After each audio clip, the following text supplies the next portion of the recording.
Ayun guys, alam niyo ba?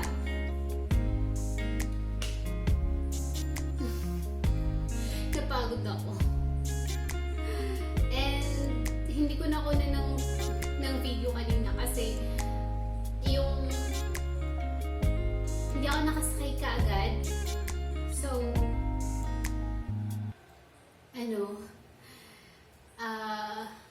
muntik nang hindi maibaba ng ng ruro yung padala ko. Mabuti yun lang nagkasalubungan kami doon sa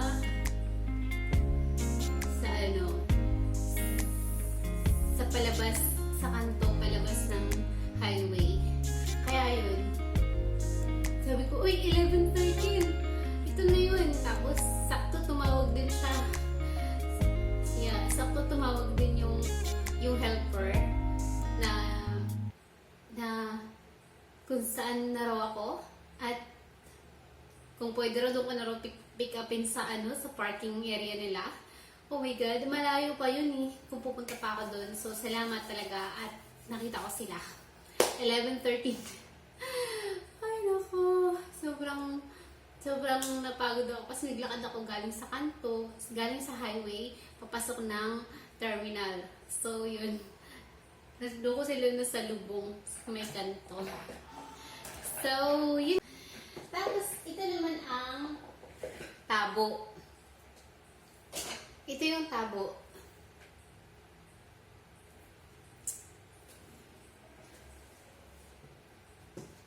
Kaya natin magbukas ng isa.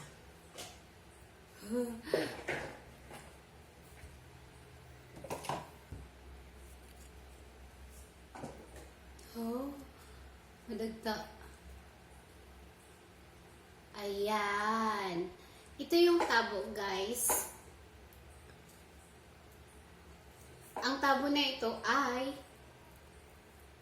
nabubuhay sa kagubatan and mga nitibo lang nakakuha dito. So, tikman naman natin ang tabo.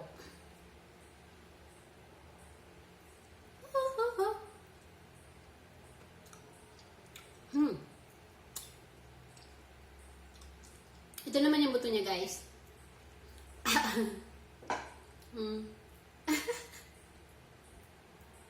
Ayan.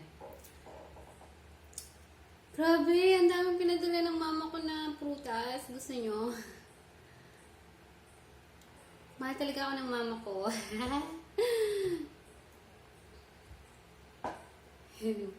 Gusto ko pa.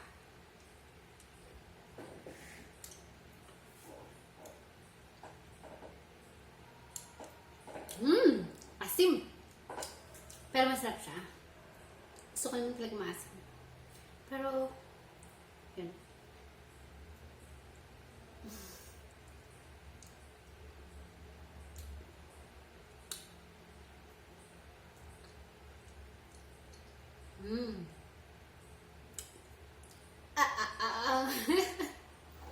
Sarap. Hindi ko pwedeng tikman lahat, guys, kasi baka mamaya magsakit yung tiyan ko.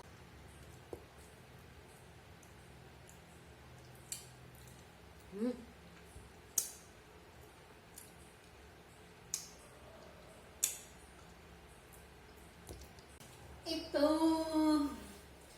Alam niyo ba, guys, kung ano to? Ito yung maraitong. Yung maraitong, yung tawag sa amin duros, pero sa iba maraitong yung tawag nito. Yung lasa nito is parang rambutan, pero mas matamis siya sa rambutan. Hey guys! Let's eat! Ayan. Ito ay duro. As we can see this, like, can open like this. Yeah, so we can have that.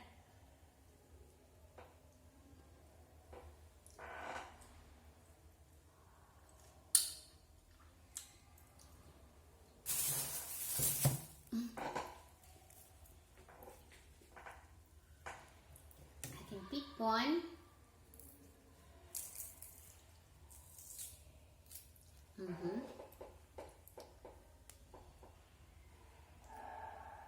Yan. You see that, guys? So lovely.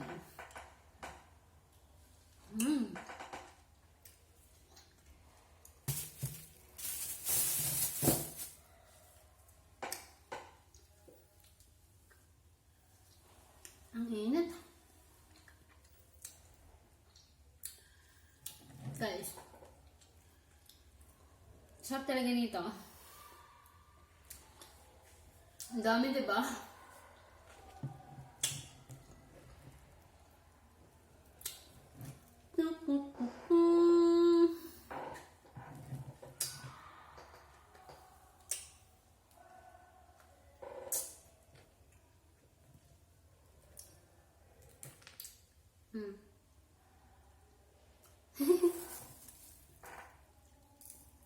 Okay. Ooh.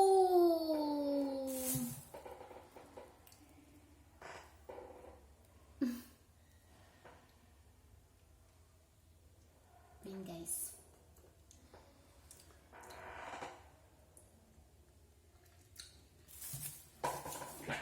Yummy, yummy.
Guys, ito na naman po ang ating bubuksan.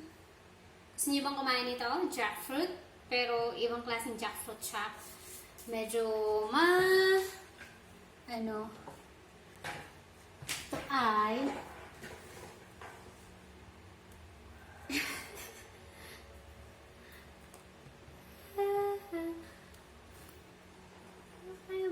wow!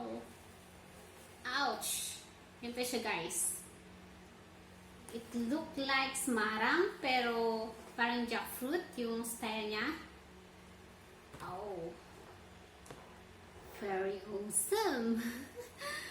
And it looks delicious. So, we can have that. Wow. Yeah. And this one, you see that?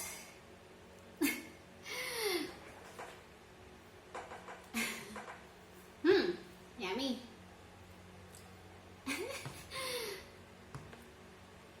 So yummy. So I will get that and I will put here. Not here.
Madagta kasi guys. So, kailangan kutsarahin. Hindi lang mainit ang kinukutsara, pati yung mga madadagta. Yan. So, bilog-bilog siya.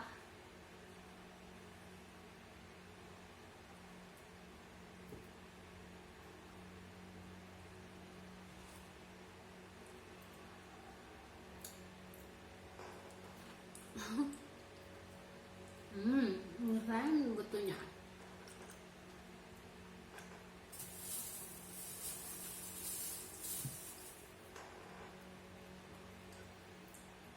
Alam niyo guys kung ano ito?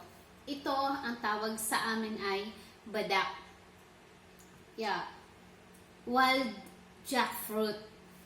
So, yung mga prutas na to ay wild jackfruit. Which is, and it can be found in the forest also. Because it's the fruits of the native. So, native fruit here in Palawan. Alright? Super smelly. Yeah. Super smelly. Tama ba? Yeah, sobrang maamoy siya. And sweeten. Pero masarap siya. And this is the buds. Oh my god!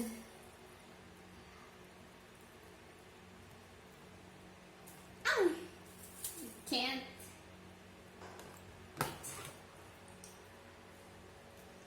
Let's fix it like this.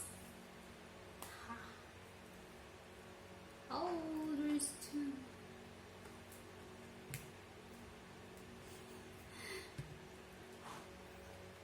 Grabe, no?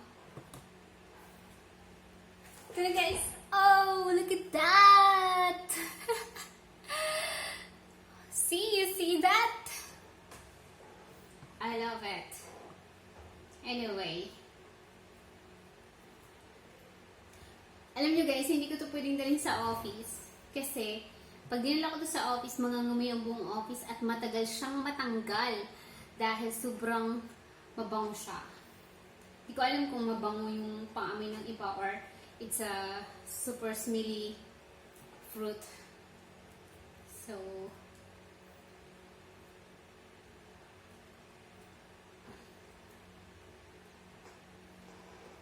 so tired.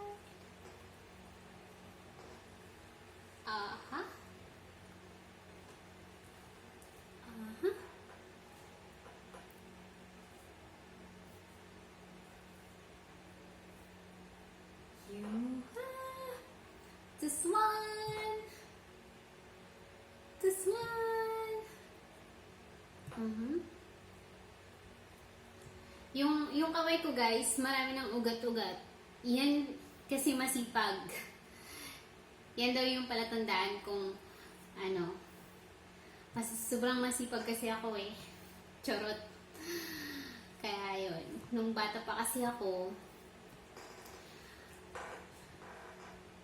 kailangan ng magtrabaho. So, nagkasambahay ako. Naging kasambahay ako ng tita ko, which is kasama ko rin mga pinsan ko. So, hindi naman siya boring. Hindi naman malungkot maging kasambahay kasi kalaro ko din yung mga pinsan ko, hindi rin ibang tao. Pero yun, syempre, ako yung nagluluto, nag-scrub ng bahay, naglilinis, something like that. Tapos pag nagtutulong ako sa tindahan. Pero wala namang problema kasi nag-i-enjoy naman ako kasi kasama ko rin yung mga pinsan ko. Nga lang, pag gusto kong matulog, hindi ako nakakatulog kasi iniisip ko, binabayaran ako. Oo, iniisip ko binabayaran ako. So, nagigising ako talaga ng maaga. Hindi ako nagpapatanghali. So, gigising ako ng maaga, nagluluto ako kahit antok na antok pa ako. Pero okay lang. Kasi, for me naman yun eh. So, para magkaroon ako ng allowance. So, kailangan ko talaga magtrabaho.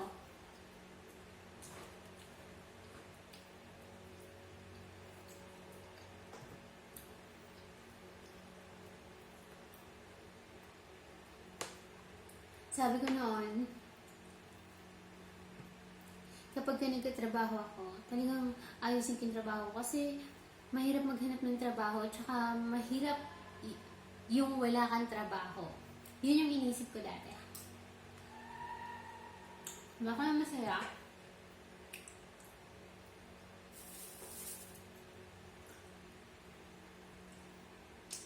Hindi ako nagkasambahay sa ibang tao.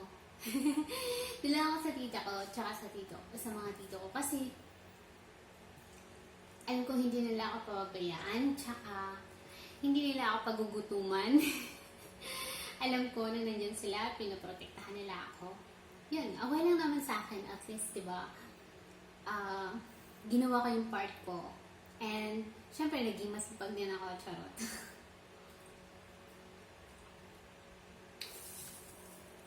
Sarap. Sarap, guys.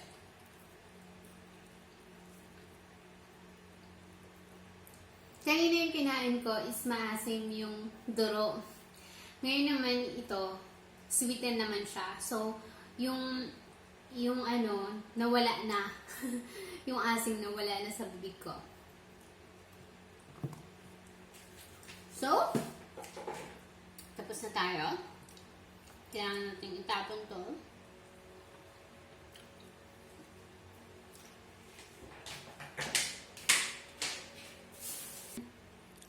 Ayan yung natanggal ko.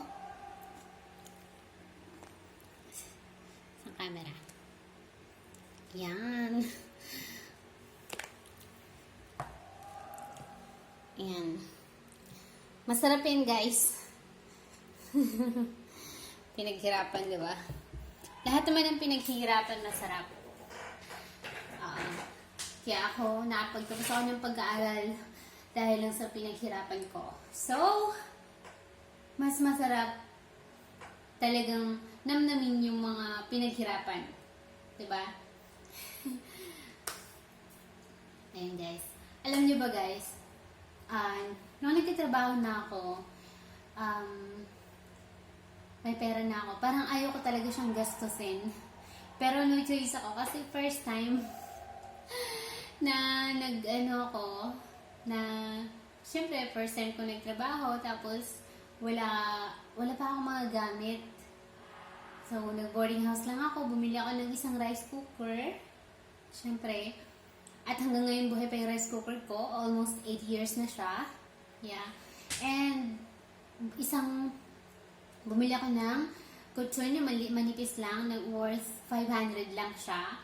So, tapos, bumili ako ng unan. Isang pirasong unan ang binili ko. Hanggang ngayon, isang piraso pa lang din talaga ang unan ko. Single kasi, diba? So, single lahat. Yun, guys. After ng first salary ko, hindi na ako hindi na ako bumili ng iba. So, food na lang binibili ko. Kaya, nakakatipid ako. So, parang ayaw ko kasing gastusin yung pera ko. Though, iniisip ko rin na para sa sarili ko naman yun. Pero talaga first talaga sa salary ko, ayaw ko talagang gumastos. Kung may bahay lang kami dito, hindi talaga ako bibili niyan. ng higaan, ng lutuan, ganun, ng plato, ng palanggana, ganun, yung mga gamit ko sa boarding house. So, pero wala kasi, bumili na lang ako. Yung first salary ko yun, yung mga gamit ko. Hanggang ngayon buhay pa yung mga gamit ko na yan. At nag-iisa pa rin. Dahil single pa rin ang amo niya. So, yun.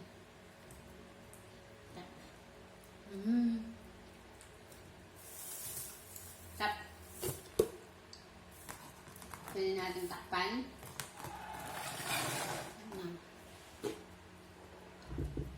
Ayun, guys, thank you for watching. Sana nagustuhan nyo. And I hope you enjoy my videos.